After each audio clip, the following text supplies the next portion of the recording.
I wasn't planning to tell anyone this, but how do you handle a child calling you mom when his father calls you beautiful in the same breath? I'm standing in David's kitchen, the aroma of fresh coffee filling the air, when Ethan, his 6-year-old son, tugs my hand. Mom, can we make pancakes? He asks, his big brown eyes sparkling. My heart stops. Mom, I'm just David's girlfriend, not even a year into this, and that word feels like a seismic shift. The counter's cool granite under my fingertips grounds me, but I'm reeling caught between joy and panic. I'm 29, a teacher who loves kids, always nurturing, always the one to volunteer for story time or bandage a scraped knee. David's different, steady, reserved, a single dad who's cautious with his heart. We met at a school event, me helping with Ethan's class, him quiet but kind, his smile rare but warm. Ethan's trust is the opposite, open and instant, and I've grown to love our weekends together, building forts, reading bedtime stories. But Mom is new, heavy with stakes I didn't expect. It's not just about me and David anymore. It's about this little boy who's starting to see me as family. David's in the living room flipping through a newspaper, unaware of the moment. Ethan. I'm not. I start, but his grin stops me. I don't want to break his heart.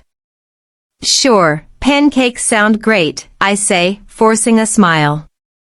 The sizzle of batter on the pan fills the silence, but my mind's racing. I'm not ready to be a mom. Am I? I moved to this city for a fresh start, not to step into a ready-made family. Yet Ethan's giggle as he pours syrup makes me wonder if I could be.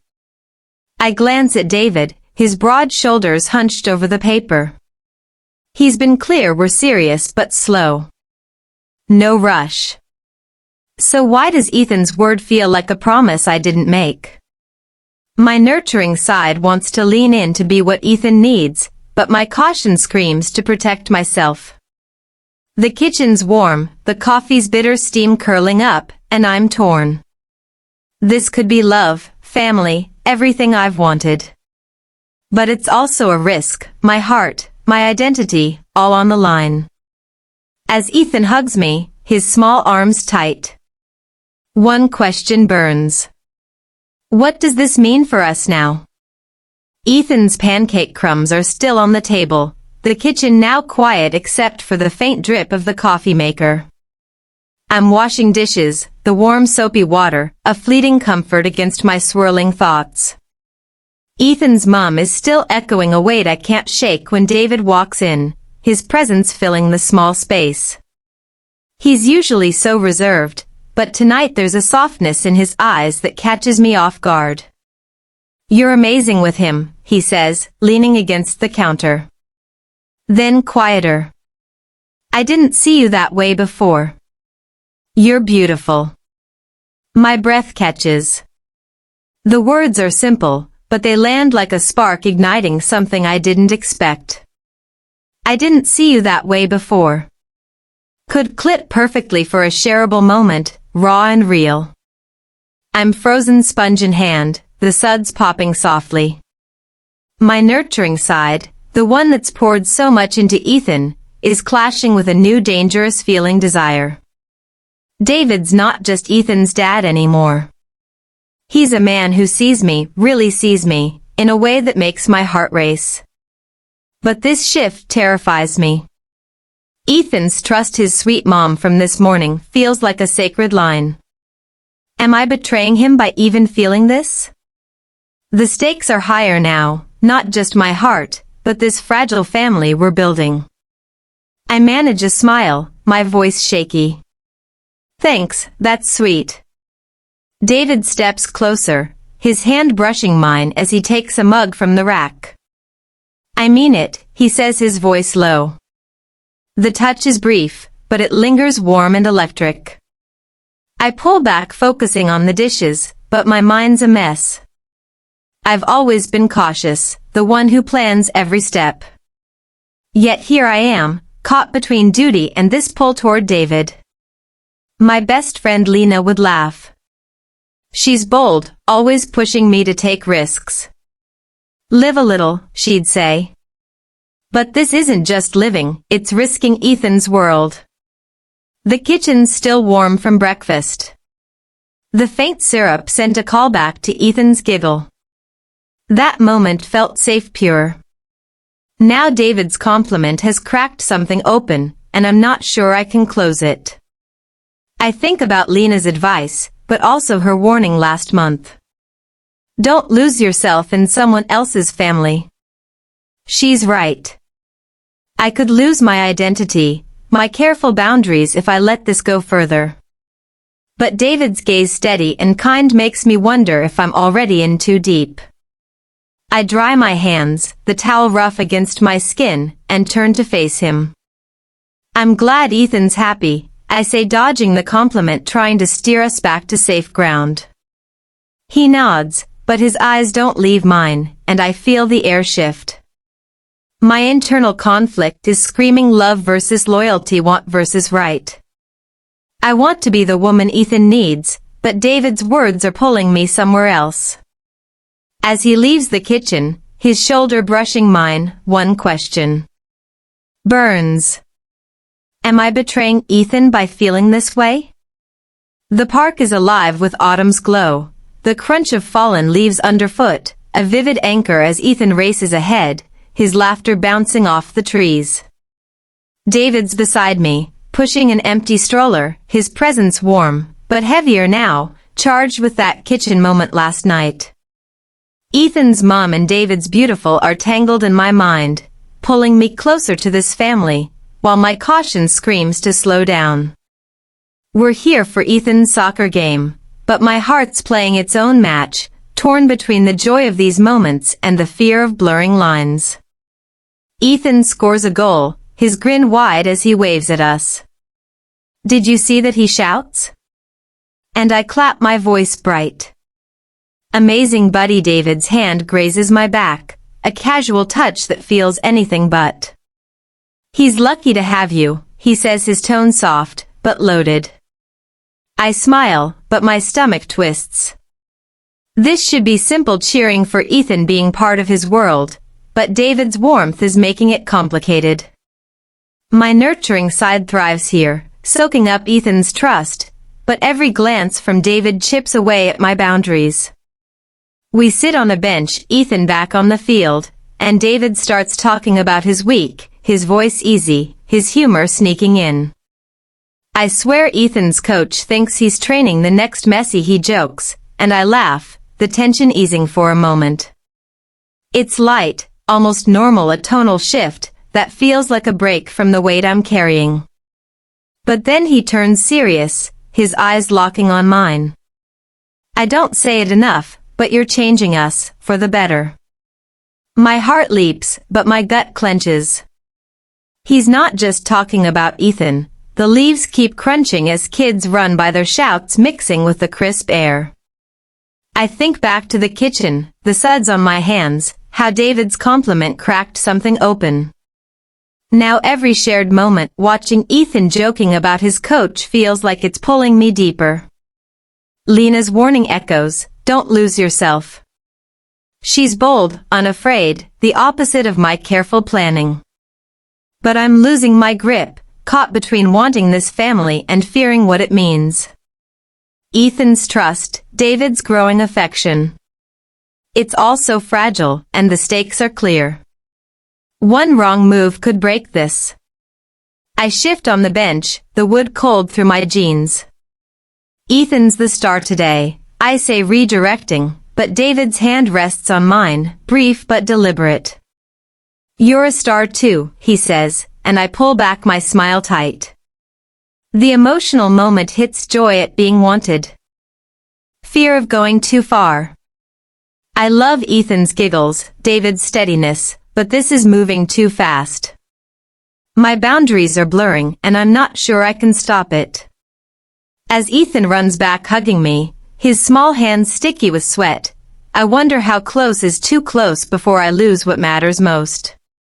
The living room is dim, the flicker of a cartoon on the TV casting shadows.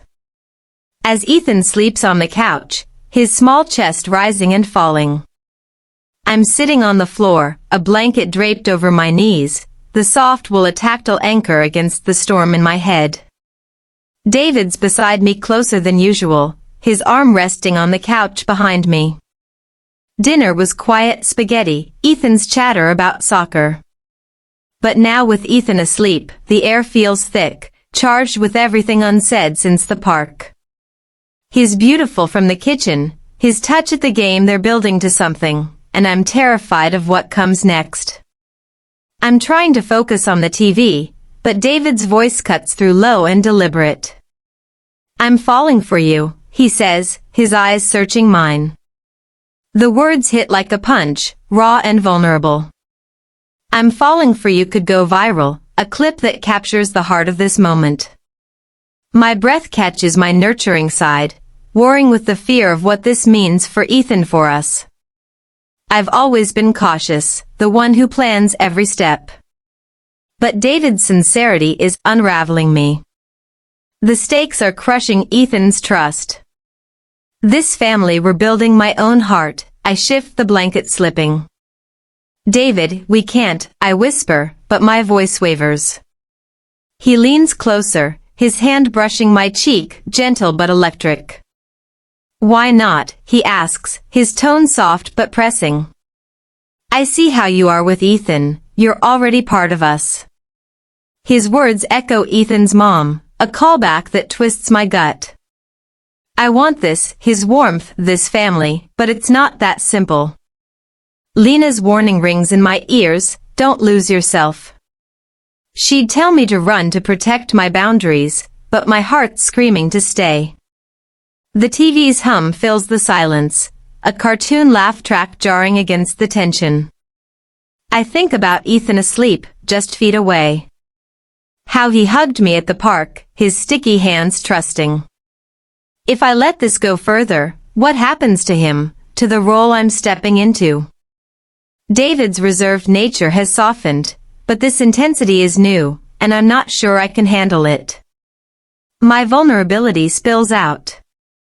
I'm scared, I admit, my voice cracking. I don't want to hurt Ethan or us. David nods his hand, dropping, but his eyes don't leave mine.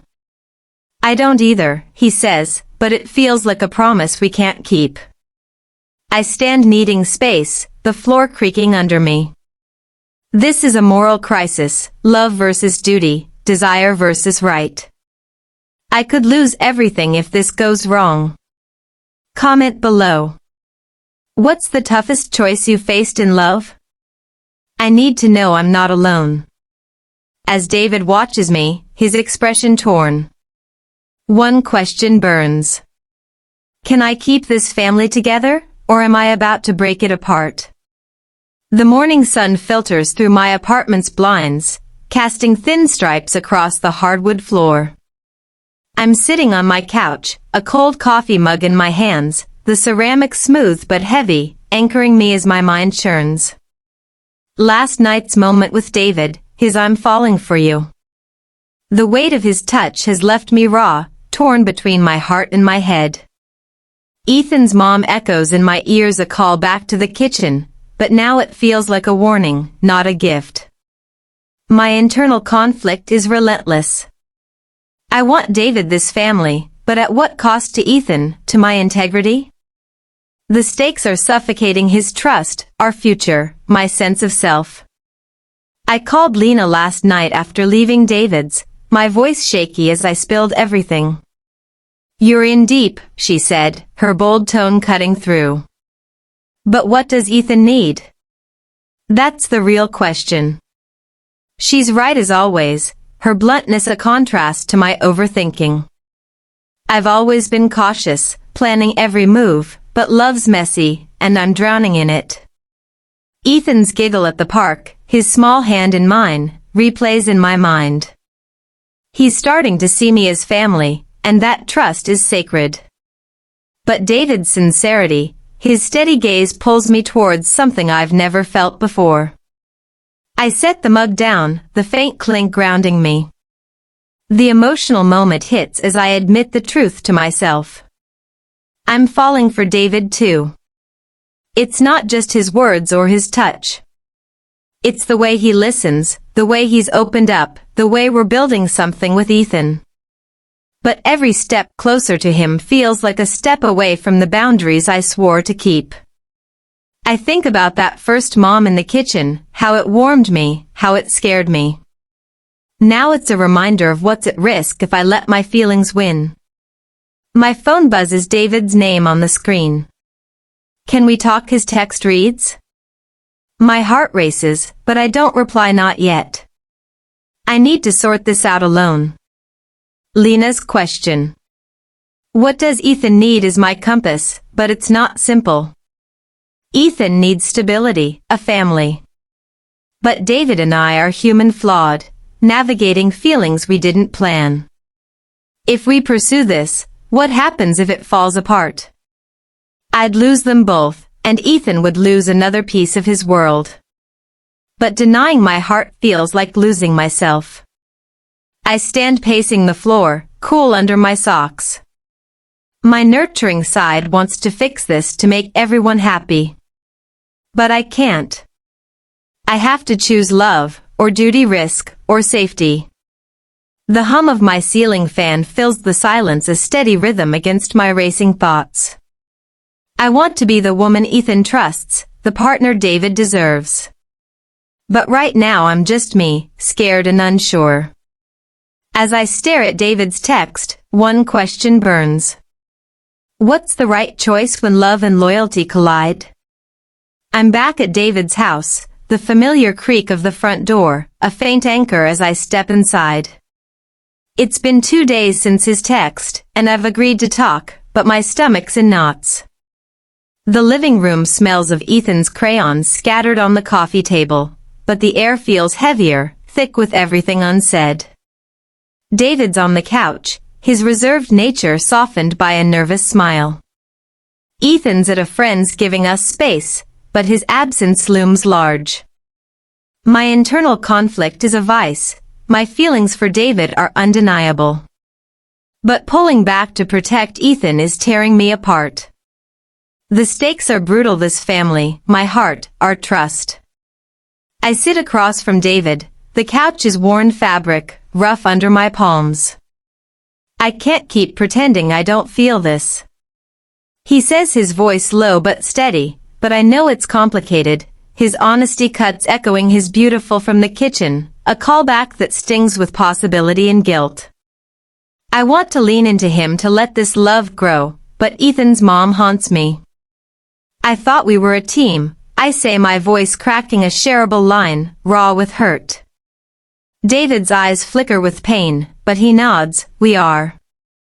But what does that mean for us? The question hangs unanswered. I've been wrestling with Lena's advice, focus on Ethan's needs, but it's messy now. Pulling back has already strained us. David's quieter, Ethan's confused. Yesterday, Ethan asked, "Are you mad at Daddy?" His small voice breaking my heart. I reassured him, but the lie felt heavy. My nurturing side wants to fix this to keep Ethan's world intact, but my heart's screaming for David. The tension's unraveling us, and I'm terrified we're on the edge of breaking. I stand pacing the floor, cool beneath my socks. I love you.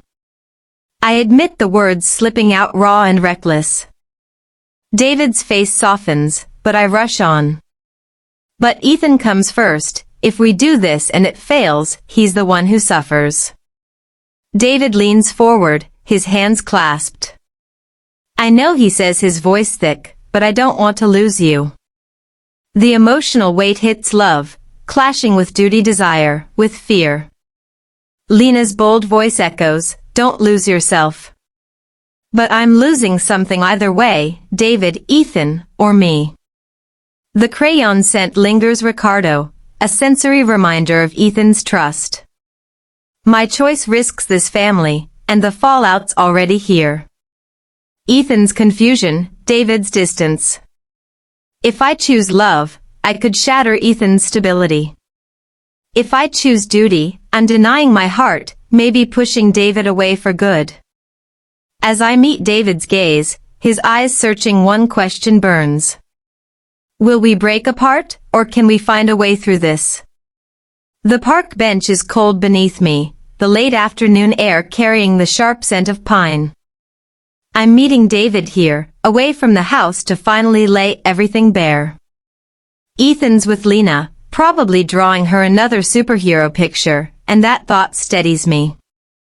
My heart's racing, but the vulnerability I've been carrying since his mom and David's beautiful is shifting into clarity. I've spent days wrestling with love and duty, but today I'm choosing integrity for Ethan, for David, for myself. The stakes are everything, this family, my heart, our future. David arrives, his reserved nature softened by the way he sits close, his hands fidgeting. I've been thinking about what you said.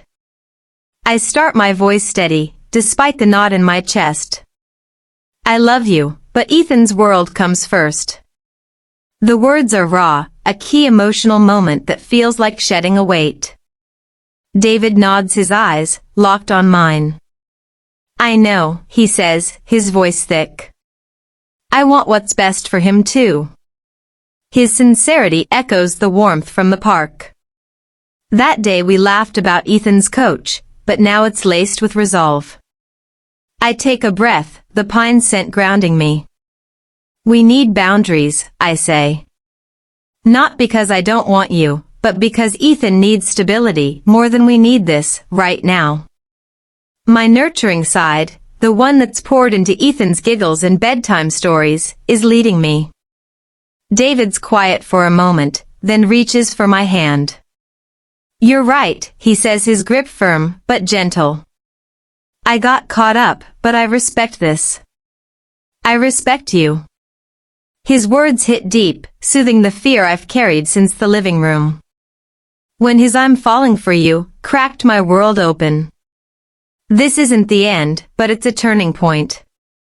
We agree to slow down to focus on Ethan co-parenting, not romance for now. It's not what my heart wants, but it's what my conscience demands. Lena's advice, "Don't lose yourself," echoes a call back to her bold warning. She'd be proud. I think of this choice to protect Ethan's trust over my own desires. David's respect, his willingness to step back, shows me we can rebuild, maybe stronger with time. As we stand, the bench creaking, I feel lighter, like I've reclaimed my voice. The emotional weight of this choice, prioritizing integrity, has shifted something in me.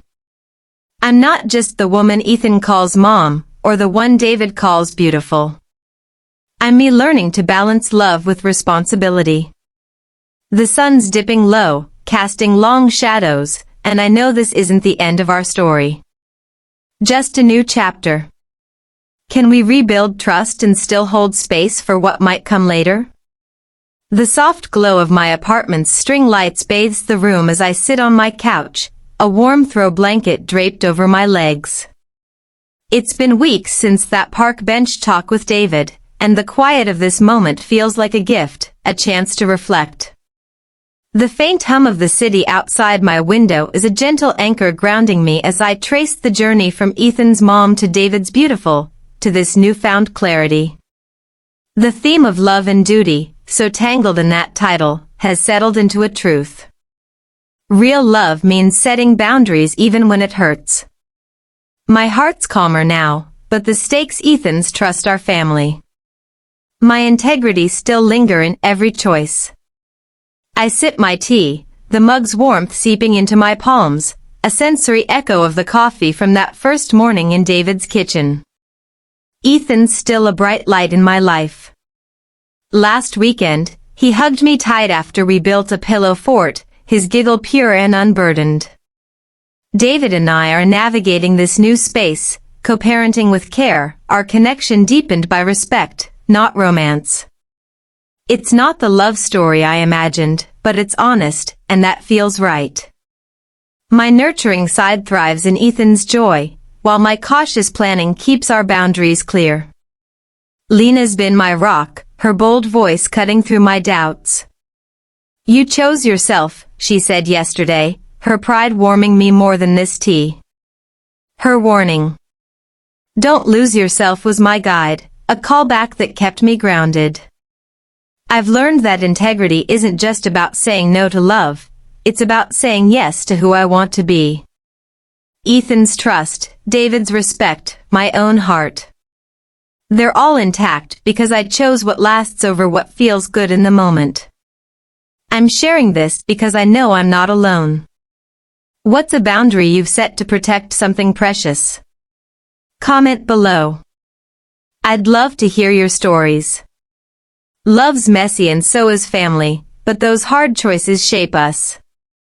I'm still part of Ethan and David's world, still the woman who makes pancakes and cheers at soccer games. But I'm also me stronger for knowing where I stand. The city hums and the lights twinkle, and I lean back content. Some stories don't end with a kiss, but with a promise to keep growing. And maybe that's the most beautiful part.